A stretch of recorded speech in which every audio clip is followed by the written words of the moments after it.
Fanfic Corner, Special Edition Fanfics, presented by Jennifer. A Mother's Love, a Star Wars Rebels Mother's Day fanfic.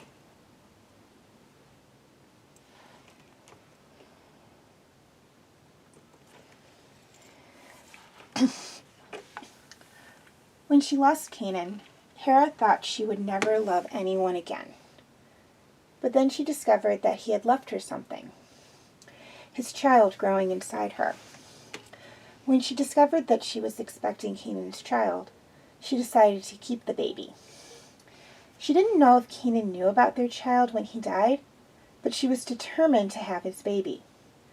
She was also determined that her baby wouldn't grow up under the tyranny of the Empire, especially if he or she was destined to be a Jedi like his or her father.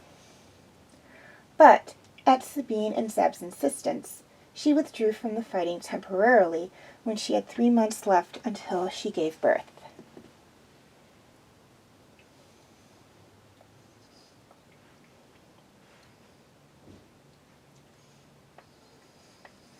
Hera moved her hands over her stomach as tiny feet kicked from within.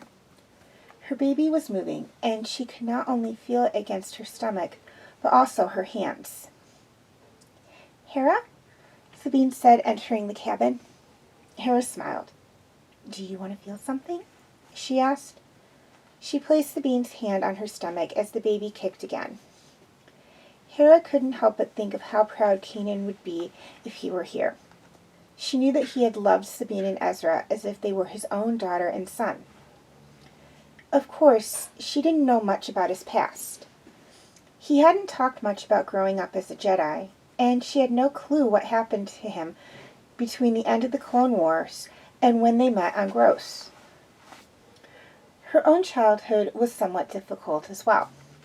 It wasn't surprising, since Ryloth had been in turmoil since long before she was born. Some of her earliest memories were of her father fighting for Ryloth's freedom.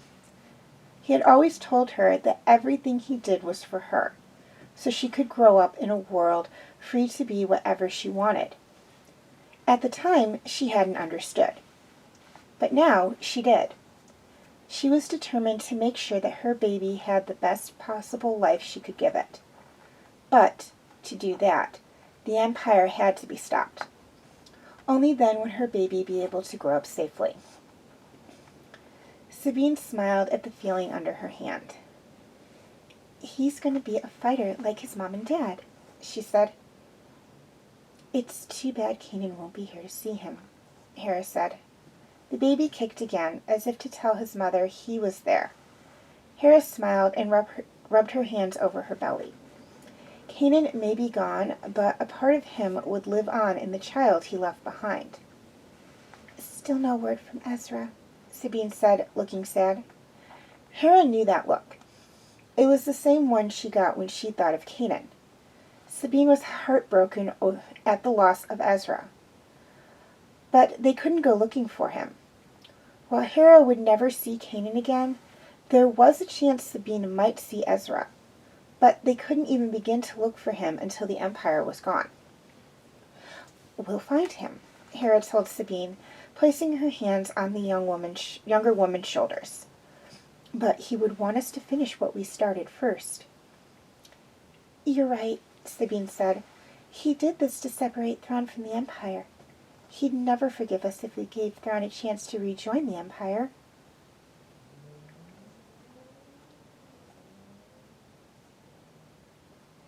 Hera was awoken in the middle of the night to her baby kicking her. "I guess I should get used to you waking me up at night," she said. The baby kicked again, as if making a point. Hera smiled and reached for a data pad. If her baby wasn't going to let her sleep, she might as well get some work done. "Hera," Zeb said from the doorway to her room a few hours later, "you should be resting." "You try and sleep with someone kicking you from inside your stomach," Hera said. "He's moving a lot, is he?" Zeb said, coming into the room and sitting on the edge of the bed. "I think he wants out, and I don't blame him. I'm ready for him to be here." "We all are. This kid is a blessing after what happened the last time we were here." The room got quiet for a moment. "I miss them," Hera said. "I'd give almost anything to have Kanan and Ezra back." Zeb didn't say anything. Hera had been very emotional throughout her pregnancy, and Zeb and Sabine had learned when to tread lightly. The last thing Zeb wanted to do was say something that would get Hera crying. "We'll find Ezra," Zeb said, "and I believe that Kanan is still here with us." Hera believed him. Ezra was still out there somewhere, and she could sometimes feel Kanan's presence. She remembered that Kanan had once told her that the Jedi believed that no one really died. They simply changed forms with the Force.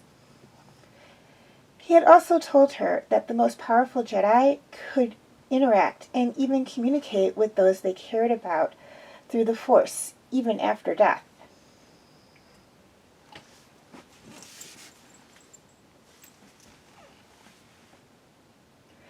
The day was beautiful and warm. Both cats were chasing each other around the landing gear and ramp of the Ghost, and a few had entered the cargo bay to play amongst the supplies. In the distance, a few loth wolves could be seen either sleeping or sunning themselves. They were the same ones that had helped them during the battle for Lothal. They had shown up not long after Hera, Sabine, and Zeb arrived. Hera believed that Kanan had sent the loth wolves to look after them, and her and their baby. She didn't mind. She liked to think that Kanan was still looking out for them. Sabine had been painting a picture of the pack. The wolves seemed to like it too. Several of them were actually posing for her. They had discovered very quickly that loth wolves were extremely smart. Almost sentient smart. "What do you think?" Sabine asked as Hera came up to her. It was a painting of the pack, but Sabine had put color into the wolves, making Hera believe that she had combined the pack with the crew. There was a green one, and a brown one, and a bluish-black one, and a deep purple one, and a violet one, and an orange one. The green one even looked like it was pregnant. "It looks nice," Hera said. "It's different from the others you've done." "I wanted to try something different. I think it would look nice on the ship."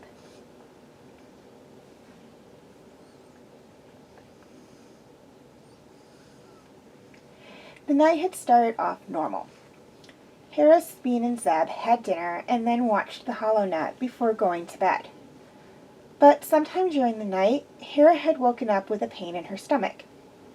At first, she thought something was wrong with the baby, but she soon realized the truth. She was in labor. "Sabine," she called through the pain. "Zeb!" "Hera, what's wrong?" Sabine asked as she and Zeb rushed into the room, followed by Chopper. "It's the baby," Hera said, gripping her stomach. "He's coming." Sabine and Zeb stopped cold. They had been expecting this, but now that the time had come, they were lost at what to do. Quickly, Sabine snapped out of it. Hera and the baby needed her. Zeb, you help Hera, she said. I'll see how far along we are. You can do that? Zeb asked, letting Hera take hold of his hand. I read everything I could on childbirth, just in case of a situation like this. Another contraction gripped Hera. Her baby was coming. On the next contraction, I want you to push, Sabine said.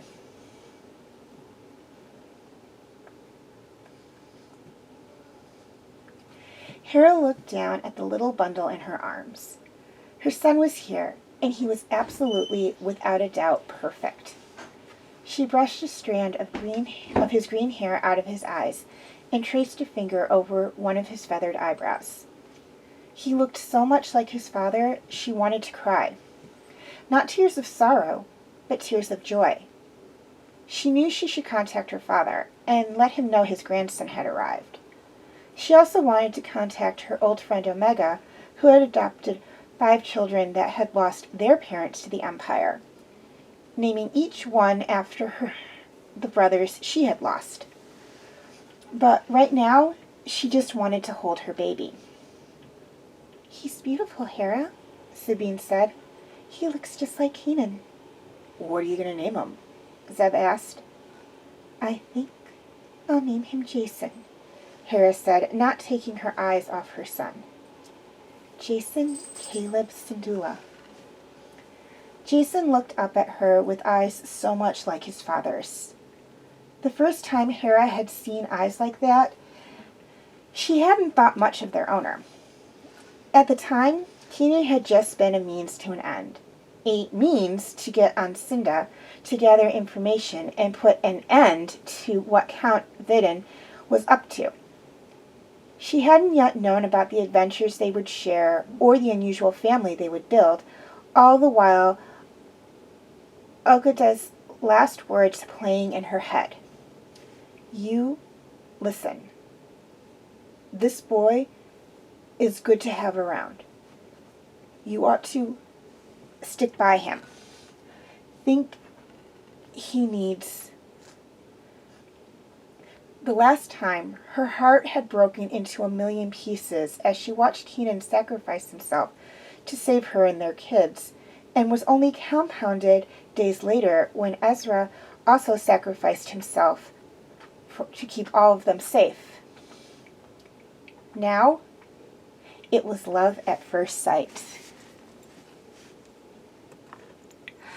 Okay, for those of you who have a fanfic or short story you want me to read for Fanfic Corner or Story Corner, feel free to send it to either my Tumblr account, YouTube page, or Facebook page, or Facebook group. I'll have the links for all of those in the description section.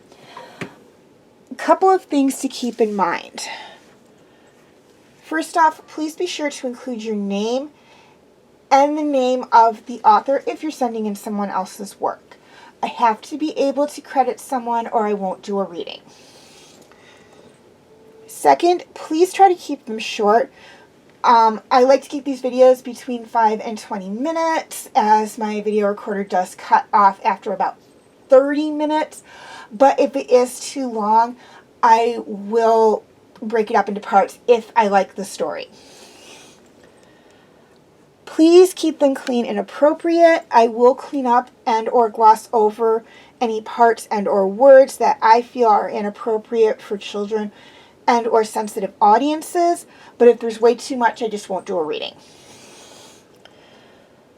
If it's a holiday fanfic or short story, please submit it 2 months before the holiday and include the name and the date of the holiday.